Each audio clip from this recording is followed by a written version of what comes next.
Good morning, everyone. Welcome back to Orange Block Garage. Here we're doing a little golf course update, getting away from the car content here and going with some golf course update.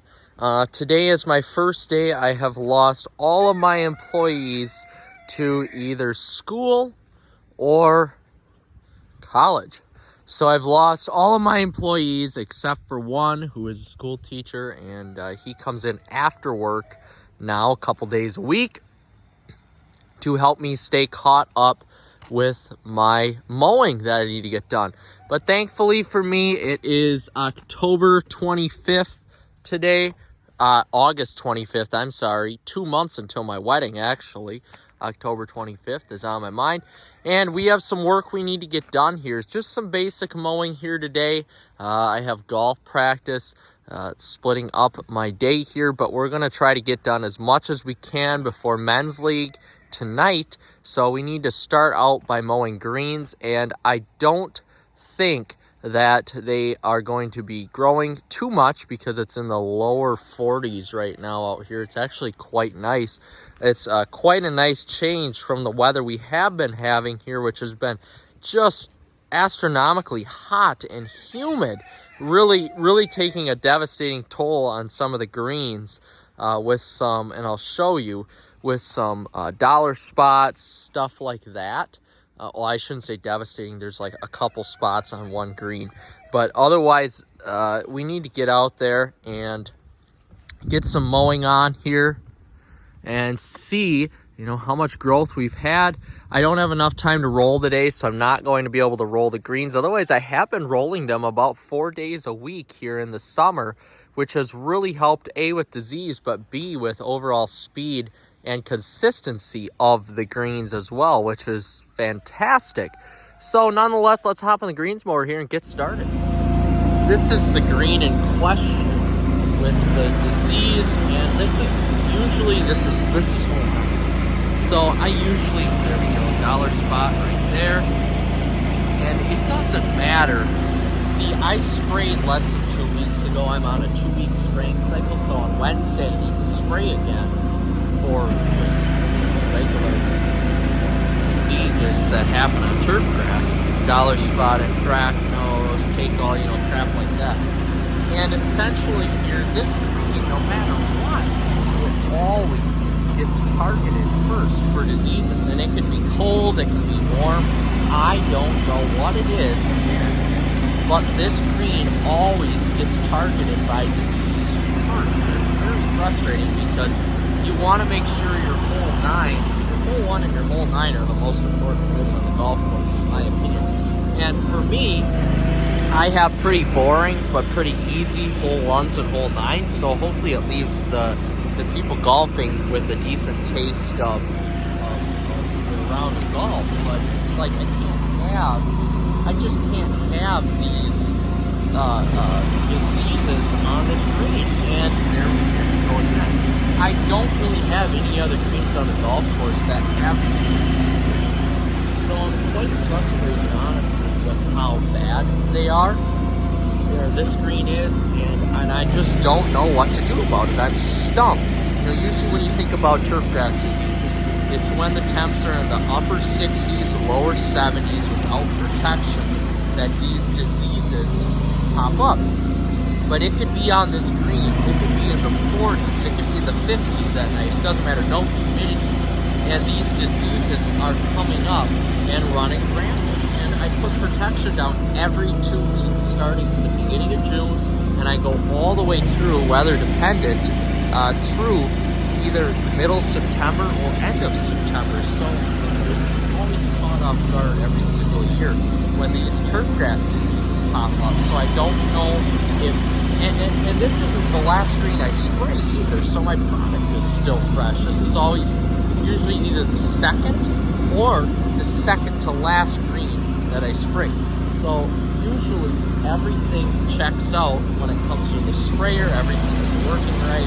I just don't know why I'm having these issues. And I always make sure my sprayer is clean, all the spray nozzles are cleaned, everything like that. So I just don't understand what the issue is when it comes to these turfgrass diseases. And it's quite frustrating, honestly, when I do such a damn good job upkeeping my golf course. I mean, I spray fairways now, I spray tees and fringes, I spray greens, I spray basically everything that I can to make sure that the golf course looks exceptionally well 24/7 in the growing season.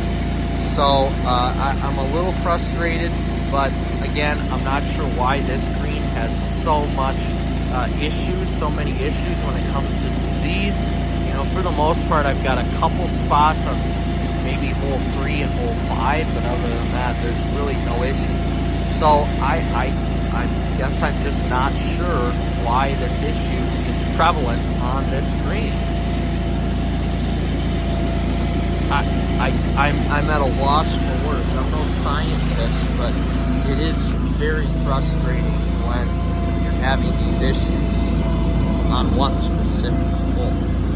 Especially after nights like this when I'm freezing my butt off out here. It's gotta be low 40s right now. I haven't experienced this temperature here in months, which is awesome. I love these colder temps. I love that I'm not sweating anymore. It's almost time to put on the full winter suit out here when you're mowing it. It really is wonderful. Again, I don't know what's going on. This is the worst green out here for when I made my greens larger. You know, I cut into the fringe a little bit. I made my greens a little bit larger, and as you can see here, you know, just some areas aren't going in like I wanted them to, which is okay. It's okay. It's my fault for making these greens larger. I mean, really, at the end of the day, it's my fault. But nonetheless, this will all grow back after aeration. So I'm not, oh, that's nice. Every day it never fails. Never fails after a busy weekend. Somebody's has to take a chunk out of a green, and that's quite frustrating. Yep, there we go. Never fails. People just don't give a crap anymore about golf courses, and they don't give a crap about the people that have to take care of them, especially when they're stressed out. But anyway, you know, this will come back after aeration. I think what I want to do this year is do deep tine aeration, which consists of going down 12 inches. And yes, it costs more, but I mean, for the $1,000 I spend if I do it every other year, that's really not that bad. Especially when I have somebody that comes here and does it for me. So it kind of takes the stress out of me trying to find time myself to go through, because it's a one-man job when I do it, you know, to go through and essentially find time to aerate greens myself, and then sand the top dress greens, and then brush it all in. So I don't mind having someone come in and do it, because it saves me the time. I've done every sort of aeration practice you can think of on these greens, and I'm very, very happy with how the playability of them is. But I think it's time to do a deep tine again, just to get some more responsiveness. These greens have a lot of thatch in them, just from basically 10 years, the previous owner, 10 years of misuse and abuse. So this will be my 5th year of aeration, and I've done 2 years of 4-inch core aeration, 1 year of 12-inch deep tine aeration, and then last year just 5-inch or 4-inch tine aeration. So I think it's time I do another deep tine aeration in here, and then that will also help these dead patches growing as well, which will be really nice. We are out mowing the fairways here today, and I wasn't able to get to everything I wanted to yesterday. Everything is growing so fast that I'm going to have to hit fairways again tomorrow, because usually, like, the last few days I've been pretty busy. Usually I can do fairways in one day, but now I've had to split them up over 2 days. And, well, now 3, because I wasn't able to get to what I needed to get yesterday. So, really, essentially here, we're going to be splitting everything up into, like, 2 2-day increments, and today I still grew on greens because I had a golf match yesterday that I need, or today, this morning super early that I needed to drive a couple hours to get to, so I wasn't able to get here in time this morning to mow greens, and quite frankly, I didn't want to get up at 3 o'clock or 2:30 in the morning to get here and mow greens. So here we are, out mowing fairways. I'm pretty impressed with how fairways look this year, although I wish they looked a little bit better. I did spray them once, so they do. I think they look good. They could look better though. Need to actually turn my cutting units on here. But I'm very impressed with this mower. Although the one thing I'm not impressed with is how long it takes. But overall, this 3550D mows excellent. It really does. And it even, as you can probably hear, the fan is on high bore right now, keeping it cool. But overall, I'm pretty happy with this fairway unit here. The cut is a lot better than the John Deere. But the only problem is it just takes forever for the fairways. Now, something that took me about 2.5 hours, now it takes me about 3.5 to 4 hours to do.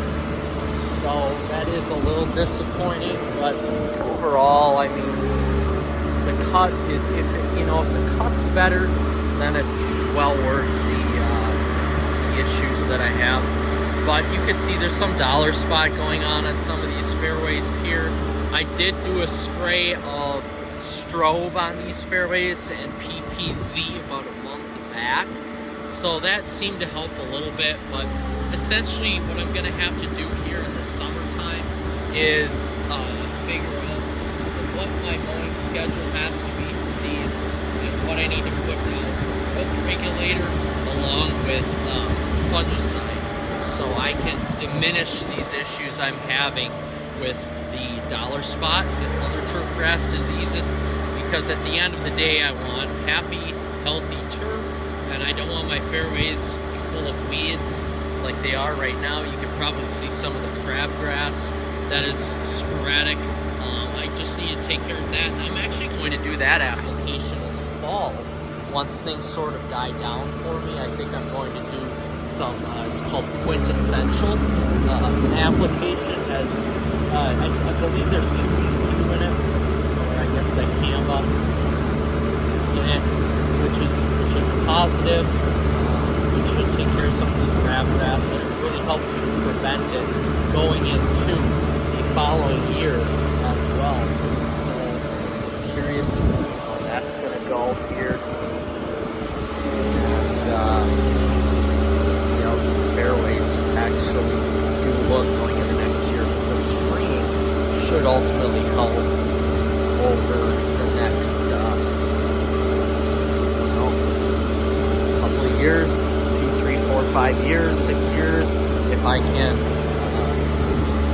really get on a good spraying cycle for these fairways. It's been such a moist summer. As August is tailing off, now we've got some almost unseasonably cold weather, which is awesome. So the humidity's a little bit lower, it's a little bit breezier, it's more like the typical Midwestern, upper Midwestern fall weather. So right now, the grass is growing so fast that as a one-man crew, I'm not able to keep up. Because the grass is growing so fast. The growing degrees right now are perfect. You're dealing with upper 40s at night now, lower 50s at night, and then middays are 70 to 75.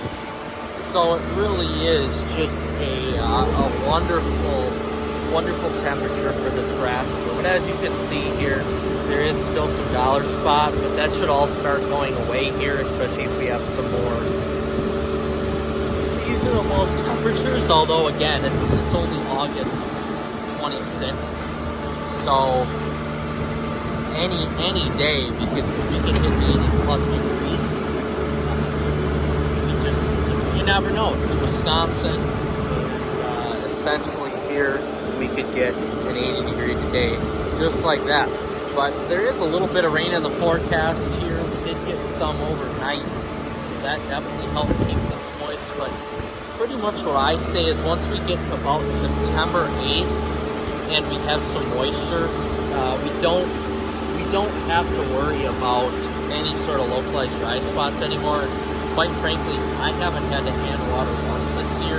There have been no localized dry spots, so we're almost in the clear, but I don't want to say we're in the full clear yet, because there is that chance that, we just aren't going to get any rain going through the first week or two in September as well. So, definitely dry spots, but I'll be honest with you guys, it's so moist right now. I don't even know if I'm gonna water again tonight. I didn't water last night because I knew I wasn't gonna be in this morning, and out of all my years of ownership, that's the first time that I've ever not come in the morning before a golf match and mow greens. So I've just been so exhausted lately with there's me yawning right there. I've been so exhausted lately with keeping up with the golf course, losing my summer help, and coaching that I just haven't had the proper time to really take care of this place like I want to. And I haven't been able to sleep either. So, gotta make sure you get some sleep in your life. But anyway, I'm impressed with these fairways here, with how they're looking. I'm just so impressed with this golf course. It was built in '72, and it really has stood the test of time. Every golf course is unique, and that's what I love about golf, is that you can play some of these, especially some of these older style golf courses, and they're all just so unique that if you go to a nicer facility that was made, in the 2000s when the golf happened, you just don't get that uniqueness that you do with some of these older 9 or 18 hole golf courses, which is what makes them so lovely to golf and makes them so fun to golf. And that's what this Pinecrest has going for it.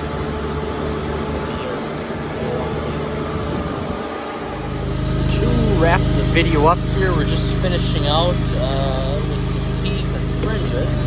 I have somebody else mow fairways today, but I am just back from a golf match, and now we're mowing some tees and fringes. Very impressed right now with how the fringes are looking.